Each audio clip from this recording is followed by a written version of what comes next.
तुम class 9th आज आप लोगों का चैप्टर 2 का जो है लेक्चर नंबर 2 है। बाइनरी सिस्टम हम ये चैप्टर कर रहे हैं और आज हम लोगों ने जो है पेज नंबर 36 से आगे हमने कवर करना है। सो आज हमारा जो टॉपिक है वो है नंबर सिस्टम कन्वर्जन। ठीक है, तो let's move on to the book पे चलते हैं और देखते हैं कि वहाँ पे क्या बताया जा रहा है। हाँ जी, बुक पर जो है आपके सामने अब यहाँ पे हमारा जो नेक्स्ट पेज है उस पर ये टेबल आपके सामने मौजूद है। ठीक है, अगर आप इस टेबल को देखें गौर से, ठीक है, इस टेबल के अंदर क्या बताया जा रहा है? इस टेबल के अंदर यही बताया जा रहा है कि आप लोगों ने जो है याद रखना है डेसिमल टू बाइनरी और हेक्साडेसिमल, ये तीनों आपने कन्वर्जन्स याद रखनी है। इसमें और कुछ भी नहीं है, सिर्फ डेसिमल वैल्यू जो है उसको जो है बाइनरी में कन्वर्ट किया गया है और ये बताया जा रहा है कि वही वैल्यू हेक्साडेसिमल में किस तरीके से शो होगी, कैसे नज़र आएगी। ठीक है, तो ये टेबल आप लोगों ने इसको देखना है, इसको सॉल्व करने का तरीका भी आपको पता होना चाहिए। जैसे अगर 1 है तो 1 का एलसीएम लें तो बाइनरी वैल्यू उसकी 1 ही आती है। अगर 5 का एलसीएम लें तो हमारे पास रिमाइंडर क्या बचेगा? 101। वही रिमाइंडर यहाँ बाइनरी के आगे लिखा हुआ है। और हेक्साडेसिमल में सिर्फ मेन डिफरेंस स्टार्ट होता है 10 वैल्यू से, कि 10 की जगह पे A है, 11 की जगह पे जो है वो क्या है 12 है, 11 की जगह पे क्या है B है, और सो ऑन इसी तरीके से F तक ये वैल्यूज़ जो है यहाँ पे लिखी हुई हैं और मौजूद है। ठीक है, अच्छा अब हम लोग चलते हैं आगे। आज हमारे पास जो कन्वर्जन है सबसे पहली वो है decimal to hexadecimal and hexadecimal to decimal. इन कन्वर्जन्स को आज आपने समझना है, अच्छे तरीके से देखना है कि किस तरीके से जो है इस कन्वर्जन को किया जाता है। पहले चलते हैं हम लोग, जो है हमारी जो कन्वर्जन है वो है डेसिमल टू हेक्साडेसिमल। ठीक है, मैं ज़्यादातर लंबी चौड़ी डिटेल में नहीं जाऊंगी। यहाँ पर मैं आपको सिर्फ ये बताऊंगी कि आपने किस तरीके से जो है कन्वर्जन करनी है डेसिमल टू हेक्साडेसिमल। आपके सामने यहाँ पर ये एक मौजूद है एलसीएम वाला पार्ट आपके सामने। ठीक है, इसको जूम इन करते हैं, देखते हैं इसमें क्या कहा जा रहा है।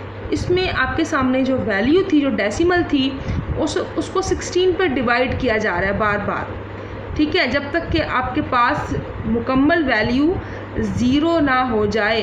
और इसमें क्या किया जा रहा है? सपोज़ अगर पहली बार वैल्यू डिवाइड करने पर आंसर जो है वो 10 आता है, रिमाइंडर 10 बचता है, तो यहाँ पे उसको जो है वो A से इंडिकेट कर दिया गया है। ठीक है, फिर उसको E से इंडिकेट कर दिया गया है, जो आंसर बचेगा दोबारा मे बी वो आंसर जो है वो 14 हो, फिर उसको F से इंडिकेट कर दिया गया, फिर 0 से और 1 से।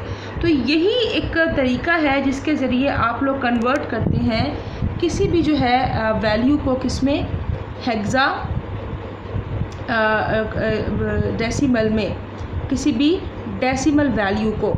तो अब आगे चलते हैं और देखते हैं कि इसमें क्या कहा जा रहा है। इसमें अब आगे है आपके सामने कि जो है आपने कन्वर्ट करना है हेक्साडेसिमल टू डेसिमल। उसके लिए क्या करना पड़ेगा? उसके लिए आपको ये प्रोसेस करना पड़ेगा। कोई भी हेक्साडेसिमल आपने वैल्यू लेनी है, ठीक है, उसको यूं लिखना है। ठीक है, ये तरीका आप ऊपर करके आ चुके हैं। सिर्फ यहाँ पे अब बेस 16 है। ठीक है, क्योंकि आपके पास वैल्यू किस बेस में है? हेक्साडेसिमल में है, तो आपने इसको डेसिमल में कन्वर्ट करना है। तो यहाँ पे 16 की पावर 3 है और वो इसी तरीके से आगे 16 की पावर 2 है, 16 की पावर 1 है, 16 की पावर 0 है, और कुछ भी नहीं है इसमें। सिर्फ नेक्स्ट स्टेप में C की वैल्यू को 12 लिख दिया गया है। तो अब आपने यहाँ पे इस प्रोसेस को याद रखना है। आगे इसको सॉल्व किया जाएगा एज इट इज़ सिंपली, और आपके सामने ये आंसर आ जाएगा डेसिमल में। तो अब आपके सामने जो है ये जो वैल्यू है ये क्या हो चुकी है?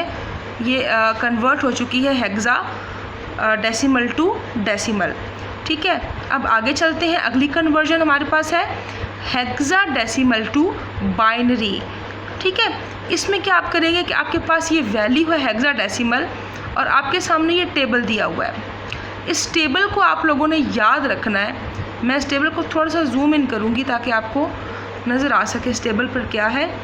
इस टेबल पर कुछ नहीं है सिवाय हेक्साडेसिमल वैल्यू को बाइनरी में कन्वर्ट किया गया है एक एक वैल्यू को लेकर, और वो कन्वर्ट करना आपको आता है कि उस वैल्यू को लेकर आपने 2 पर उसका एलसीएम लेना है। और इस टेबल में यही चीज़ की गई है।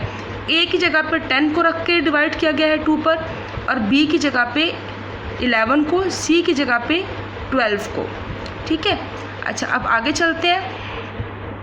आपके सामने ये एक सवाल है, एक क्वेश्चन है कि आपने इस A23 को आपने कन्वर्ट करना है किसमें, बाइनरी में। क्या तरीका है इसका? इसका तरीका ये है कि सबसे पहले आप A की वैल्यू को टेबल में देखेंगे, वो है 1010। फिर 2 की वैल्यू को टेबल में देखेंगे विच इज़ 0010। फिर 3 की वैल्यू को टेबल में देखेंगे विच इज़ 0011, और आखिर में रिस्पेक्टिवली उसी ही तरतीब से जिस तरतीब से सवाल लिखा हुआ है इनकी बाइनरी वैल्यूज़ को आपने कंबाइन कर देना है, और आपके सामने इसका आंसर ये मौजूद है। तो हो गई कन्वर्जन हेक्साडेसिमल टू बाइनरी। ठीक है, नेक्स्ट एग्जांपल भी इसी के मुतल्लिक़ है। ठीक है, सिर्फ आपकी वैल्यूज़ चेंज है, सारा प्रोसीजर वही है जो भी ऊपर हम लोगों ने सीखा है। रिस्पेक्टिवली आपने इनकी बाइनरी वैल्यूज़ को नीचे लिख देना है। आगे चलते हैं बेटा, आगे है बाइनरी टू हेक्साडेसिमल। ठीक है, इसका क्या प्रोसीजर है? इसका प्रोसीजर ये है कि आपके सामने ये बाइनरी वैल्यू है और आपने इसको हेक्साडेसिमल में कन्वर्ट करना है। तो आप सबसे पहले ये देखें कि आप इस वैल्यू को लेंगे और इसको आप 4 पार्ट्स में डिवाइड कर देंगे। 4 आप इसे जो है बिट्स में या 4 पार्ट्स में डिवाइड कर देंगे। अब ये वैल्यू ली हमने मुकम्मल, इसको आधे पार्ट में डिवाइड किया हम लोगों ने, और फिर जो हमने इसको डिवाइड किया है, ठीक है, डिवाइड करने के बाद हम क्या करेंगे कि हम जो ऊपर का टेबल था उसमें देखेंगे कि इस वाली बाइनरी वैल्यू की हेक्साडेसिमल वैल्यू क्या है, तो वो C है। फिर इसकी वैल्यू चेक करेंगे, वो 1 है, तो रिस्पेक्टिवली इसका आंसर C1 आ जाएगा आपके पास, और बेस क्या है 16। ठीक है, तो इस तरीके से जो है आपने इसको सॉल्व करना है। ठीक है, अच्छा नेक्स्ट अब हम लोग चलते हैं आगे और देखते हैं कि इस तरह के सवाल को हम हेक्साडेसिमल में कैसे कन्वर्ट करेंगे। ओके जी, moving on to the next example. अब आप देखो इसमें क्या हुआ है। इसमें लेफ़्ट साइड से वैल्यू को इस सवाल में, ये जो आपकी एग्जांपल नेक्स्ट है, उसको लिया गया है और लेके उसको 4 हिस्सों में डिवाइड किया गया है। तो यहाँ पे आपको समझ आई इस चीज़ की कि हमेशा जब भी आपने किसी वैल्यू को जो है हेक्साडेसिमल में कन्वर्ट करना है और वो वैल्यू बाइनरी हो, तो उसको हमेशा राइट साइड से, सीधी साइड से आपने 4 बिट्स के हिस्सों में डिवाइड करना है। अब आप देखें 4 हिस्से डिवाइड किए तो 4 1 4 1 एक तरफ हो गए। अगले एक को डिवाइड किया तो 0 1 0 1 आ गया, और पीछे क्या बचा 1। लेकिन अब हमें तो मुकम्मल तौर पे हेक्साडेसिमल के तौर पे आंसर चाहिए। अब हम क्या करेंगे, जो आखिरी एक बचा है उसको 4 बिट्स में कैसे कन्वर्ट करेंगे, उसके आगे हम एडिशनल 3 0 खुद से लगाएंगे। ये काम हमने खुद करना है। उसके बाद हम इन तीनों पार्ट्स को अलग अलग टेबल में ऊपर जो हमने पढ़ा है, याद किया है, चेक करेंगे, और उस हिसाब से जो जो इनकी हेक्साडेसिमल वैल्यू है उस हिसाब से इसको असाइन कर देंगे। 001 की हेक्साडेसिमल वैल्यू 1 है, वो आ गई। 10110 की हेक्साडेसिमल वैल्यू A है, वो आ गई। और 111 की हेक्साडेसिमल वैल्यू F है, वो आ गई। ठीक है, तो आपके सामने अब ये इसका आंसर मौजूद है। तो अब आपने ये कन्वर्जन भी सीख ली। ठीक है, अब आपने इन कन्वर्जन्स को क्या करना है, प्रैक्टिस करना है। कोई इतना मुश्किल नहीं है आपके लिए। ठीक है, तो अच्छे तरीके से आपने इन कन्वर्जन्स को क्या करना है, प्रैक्टिस करना है, याद करना है, और जो है रिटन फॉर्म में। ठीक है, मैं हो सकता है आपको वीकेंड पे इसकी असाइनमेंट्स दूँ।